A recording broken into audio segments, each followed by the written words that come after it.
Today on the Bar Business Podcast, discover the strategic marketing calendar framework that lets you separate profitable promotions from desperate discounting. Learn the 3-tier promotional architecture, consistent revenue without staff burnout, and master the ROI calculation system that helps you turn your marketing into a measurable investment. Hello and welcome to the Bar Business Podcast, where we help bar owners increase profits, attract loyal guests, and simplify operations so you can avoid burnout and finally enjoy your life outside of your bar. I'm your host, Chris Schneider, the Bar Business Coach. So today on the Bar Business Podcast, we are talking all about setting up a marketing calendar for next year. Now, I know it's December. I know things are busy, but guess what? We got to start thinking about next year, and we got to start looking at how we're going to market next year. So the problem I see that a lot of bars fall into is they have a reactive promotion schedule. It's panic discounts. It's copying competitors. They're not tracking what they're doing. And so when we just kind of willy-nilly do our marketing and we throw shit at the wall and see what sticks, we're not really coming in with a plan. We're not coming in with measurable results. We're not coming in with a system that is going to allow us to have the most profitable bar possible. And so when we do all these things, we essentially create some big problems. The first one being we're training customers to wait for deals, and we don't want to do that, right? We don't want to be a place that you only go when you have a coupon. And so I'll give you an example of that. And this is back years ago. I used to work with my dad, and he liked really good food. He owned great restaurants, but he also really liked a good deal. And every time he got coupons for Steak and Shake, we had lunch at Steak and Shake until he ran out of coupons. And we ordered what was on the coupons because, well, let's be honest, he liked finances too. We're both a little cheap sometimes. And the thing was, we didn't go to Steak and Shake unless we had coupons. So we were trained by Steak and Shake to wait for a great deal before we went out to eat. And we only ate there when we had the coupons. So you don't want to be in that position. You want people to come to your bar regardless of whether or not they have coupons, regardless of whether or not you have a promo. So we don't want to train our customers to wait for deals. Another big problem I see a lot of bars fall into is there's no profit tracking when it comes to their marketing efforts. They can't tell me what the ROI is. They can't tell me whether or not that marketing promotion worked. They can't tell me if that 2, 3, 4, 5% that they're spending on marketing efforts is actually yielding anything. So it could be pointless money thrown out the window. It could be great spends, but we don't even know. We don't have a way to know. And so because of that, it's impossible to determine, hey, is what we're doing working? Do we need to pivot? So you need profit tracking. And the third issue that I see happen a lot in this industry is that the promotions are constantly changing. Things are always different. And then our staff gets exhausted from those constant changes. We do bad change management, and in turn, our staff feels like they don't know what's going on. Our team feels lost. And so we want to make sure that we're not exhausting our staff with these constant changes, and we want to make sure that we are properly training our staff, that our staff is set up for success, not failure. And so how do we solve all these pain points? Well, the main thing is having a plan. We come up with a 12-month calendar. We base it on data, customer behavior, and profit optimization. And that plan then allows you to be able to use your marketing in the best way possible for your business. Now, why am I bringing this up middle of December when you got holiday parties and a bunch of shit that you're worried about? Well, because now we can look back at the last year. We have a year of data to look at from the last year. We know what's worked and what hasn't, and then we can make a good plan for next year. So we're going to talk through how to go about this, how to avoid all these issues as we go through today's episode. The first thing we're going to talk about is, what does a marketing calendar need to look like? What's the architecture? And here is what I would throw at you is the ideal architecture. Now, we want to have anchor promotions throughout the year, and probably 4 to 6 of those. So either quarterly or every other month, we want to have an anchor promotion. These are going to be our big revenue drivers, whether things like New Year's Eve, the Super Bowl, St. Patrick's Day, major local events, Blackout Wednesday, Drinksgiving. That's another one that for a lot of bars is a huge revenue driver. So we want to make sure that we're anchoring our promotions around these large revenue drivers to really steer our business forward. Now, for all of these anchor promotions, we want to start working on these 6 to 8 weeks before the event, before whatever it is that we're anchoring to. That's going to give us time to plan and to promote. So you want to figure out what these anchor promotions are going to be. Again, you don't want more than 4 or 6 of them, but we want to figure out what these are so that we can plan them well. We can get things done properly. And that means that we're going to spend 6 to 8 weeks planning each one. That's why you don't want to do more than 6. Now, these events, these anchor promotions, they're also going to have our highest budget allocation. So this is where we want to spend a lot of our promotional and marketing money. And we want to focus on these to accomplish two main tasks: driving new customer acquisition and improving community reputation, right? Everything about marketing. If you think about it, I know I haven't mentioned this in a while, but my framework: mindset, concept, culture. Culture is that last piece. It's the fundamental last part of thinking through your business. And when we think about culture, oftentimes we think internal culture, but there's also external culture. That is your marketing, that is your community reputation. And we want to make sure that that culture, both internally and externally, is taken good care of. And so we need to have these anchor promotions geared toward improving our reputation, improving the community around us in order to drive forward a positive culture that makes people want to come in and spend money at our bars. So after those anchor promotions, we want to look at rhythm promotions. Now, what are rhythm promotions? These are going to be monthly reoccurring promotions. Now, these could be something like trivia every week. That's a reoccurring rhythm promotion. It's going to build regular customer habits. We could also do a monthly event, right? Maybe we do a local artist showcase once a month, especially if you're in a town where there's an art walk or something like that. Doing something with artists on the night of the art walk or the afternoon of the art walk can be very lucrative. So we want to look at both weekly things like trivia, karaoke, live music, things of that nature, but we also want to look at monthly, bi-weekly events that we're going to participate in and we're going to put some money towards. And the real thing here, again, is to build regular customer habits. If somebody comes in and plays trivia every week, well, that makes them a good regular.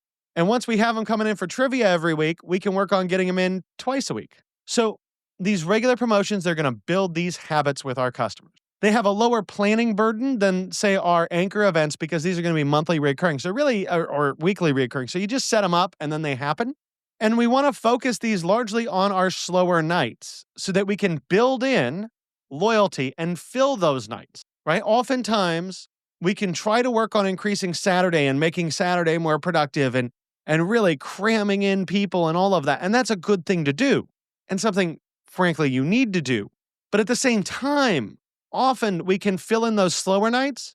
And something that's interesting when you really look across like guest check averages and stuff, a lot of people would assume that the higher guest check averages are happening on Saturday night. They're not for a lot of folks. I'm thinking of one bar that we're working with on Quick Spec, where their guest check average is highest on Tuesday.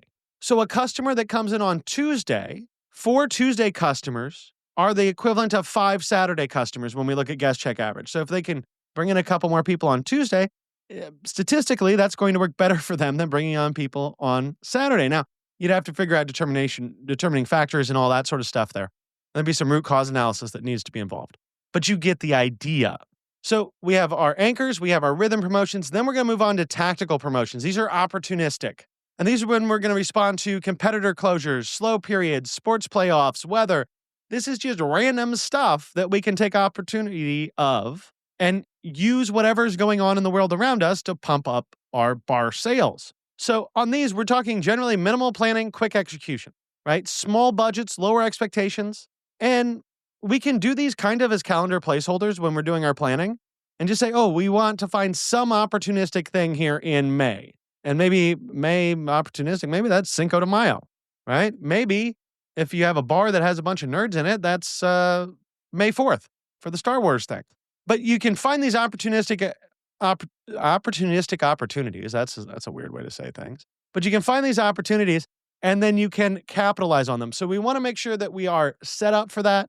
And sometimes if we're responding to something like weather, like, oh, we know when the weather gets nice, we'll do this. We can set that in our calendar, again, as a placeholder, but also understand that that's variable and have things that trigger that tactical promotion. The other thing that we want to always keep in mind is we want to use a white space strategy. What is a white space strategy? That's times without promotions, times without marketing efforts. And think of it like how a airline does blackout dates.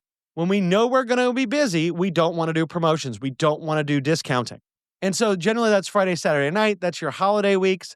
That's your busier periods throughout the year.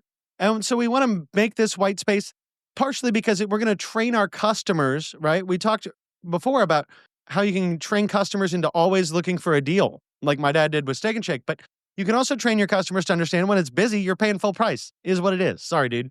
And more often, these are going to end up being more profitable than weeks where we do have promotions when we have these blackouts because we have the business coming in, right? The business is coming in whether we have a discount or not, so we might as well get full price for what we're selling. Now, kind of looking at all these different types of promotions together, we want to make sure we have some balance. So we want to do about 30% of our times and efforts spent on the anchors, about 50% on rhythm, and about 20% tactical when we look at events across a 12-month calendar. And so that's all going to take us. So those are the type of events. Now that takes us, how do we understand whether or not our promotions make money? Well, we need to do an ROI matrix. And we do this through a true cost calculation. And so true cost, we're going to take the discount. So how much we cut off prices. We're going to add in any labor associated with executing that discount or promotion. We're going to add in any marketing spend. So what do we spend to promote this? Whether that's Facebook ads or radio ads or local newspaper ads. I don't know if anybody advertises a local newspaper anymore. I wouldn't recommend it. But if you did, that would be included. Then we're going to add in opportunity cost. So because we had this promotion, what did we lose out on? And then we're going to add in admin time.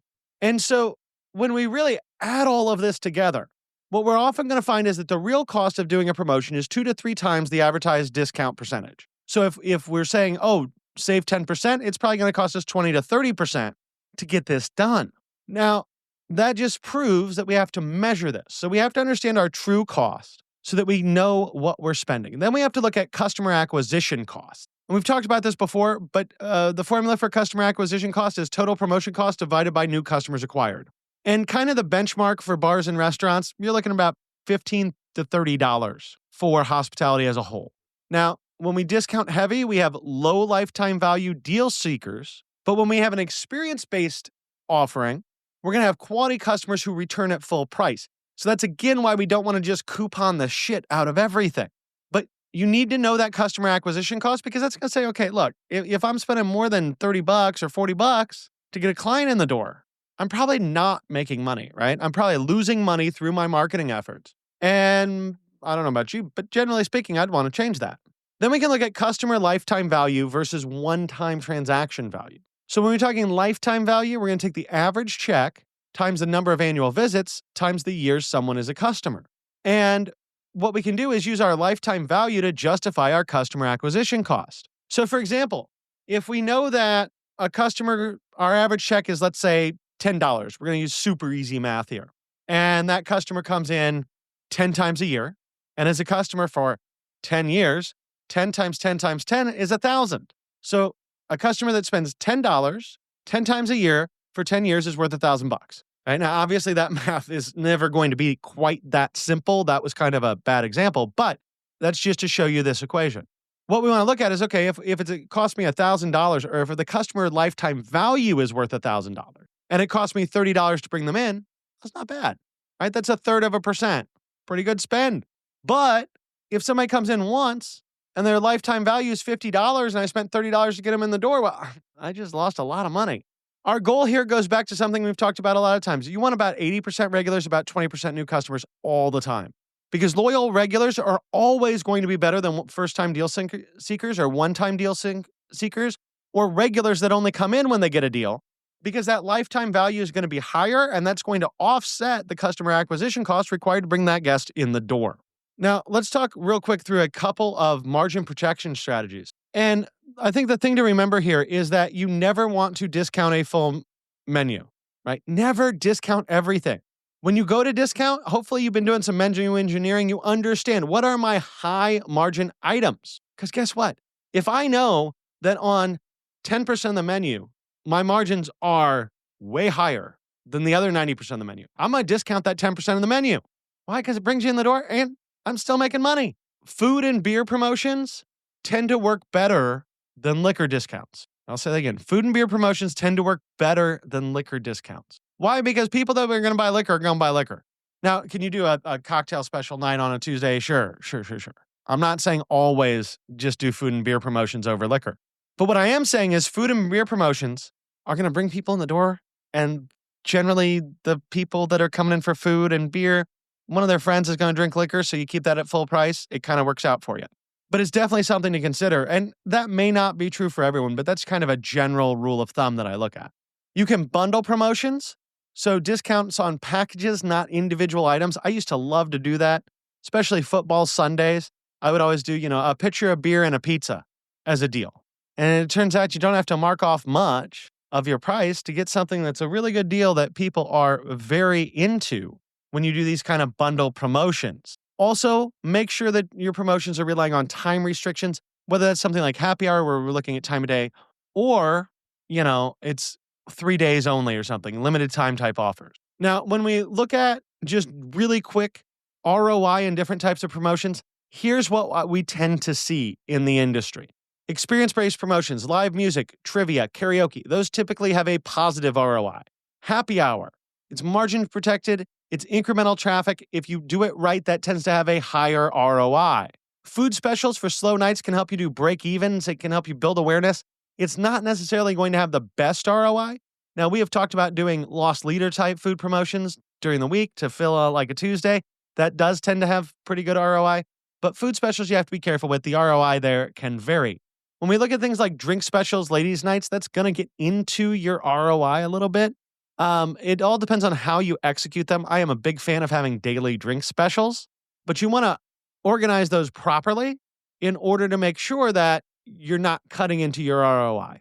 And then social media giveaways, they don't really do much. So social media giveaways, I avoid like the plague. Now, real quick before I let you go today, I want to talk about what should you be looking at on your calendar. Because we've talked about how to do your promotions, how to measure the ROI of your promotions. But what's a good calendar look like?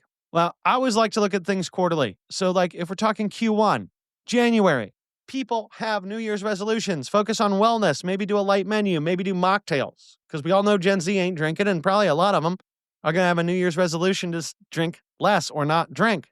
Look at supporting that resolution. Look at winter comfort.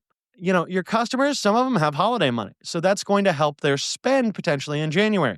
February, Valentine's Day makes a great anchor. You can do singles events. You can do something with winter blues, play on that. March, you can look at St. Patrick's Day as an anchor. You can look at March Madness as an anchor. You can look at tax refunds starting to come in. You can look at spring. We get into Q2, depending on where you are, spring break is going to be huge in your college markets. And that's even a little bit in March, let's be honest here.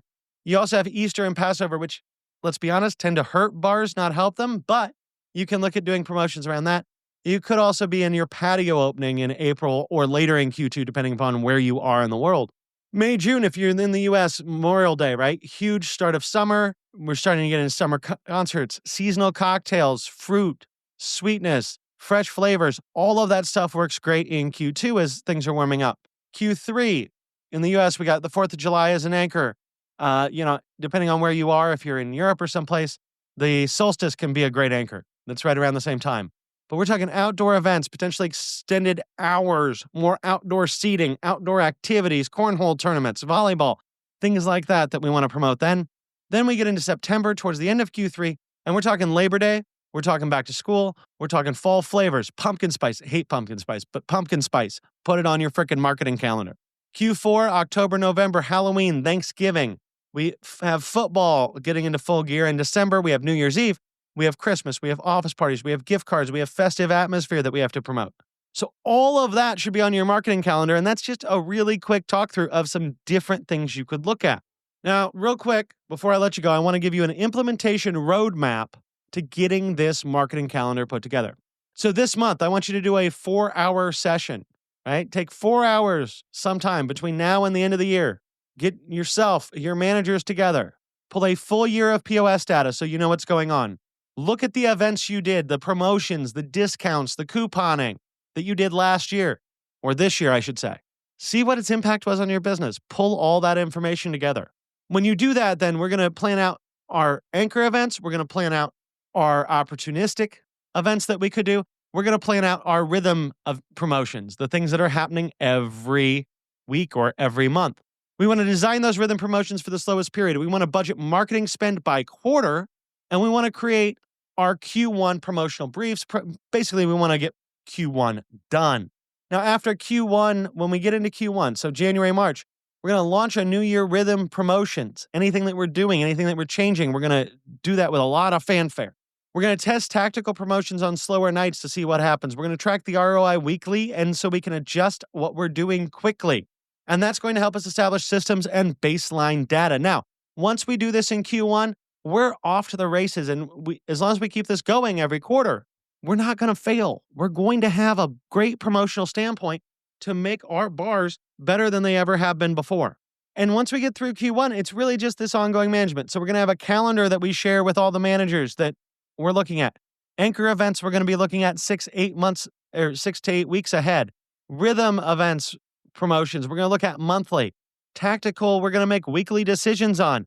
We're going to prevent last minute scrambling. We're going to know what our marketing budget is and where that ROI should be, or where that money should be spent to ensure ROI based on lifetime customer value and customer acquisition costs. Pull this all together, and you will have a fantastic year next year based on real data that actually speaks to your team, to your guests, and drives your business forward. Now, one last thing I want to talk about before I let you go is the discipline of saying no. Do not let your marketing be the good idea fairy. Do not let your promotions be the good idea fairy. Not every idea needs a promotion. You can do things without promoting them and spending money on them. Not every slow night needs a discount. Sometimes you're just slow, and that's okay. Your strategic calendar should be your source, your confidence to avoid reactive desperation. So learn to say no. Do not do this stuff in a reactive way. Plan it out, measure it, be strategic. You want to protect your margins. You want to train your customer expectations properly, like we talked about at the beginning of the episode. But learn to say no to the good idea fairy, because otherwise you're just chasing and you're desperate and you're never going to know what's going on or get ahead because you haven't spent the time to organize everything properly and to actually understand your ROI.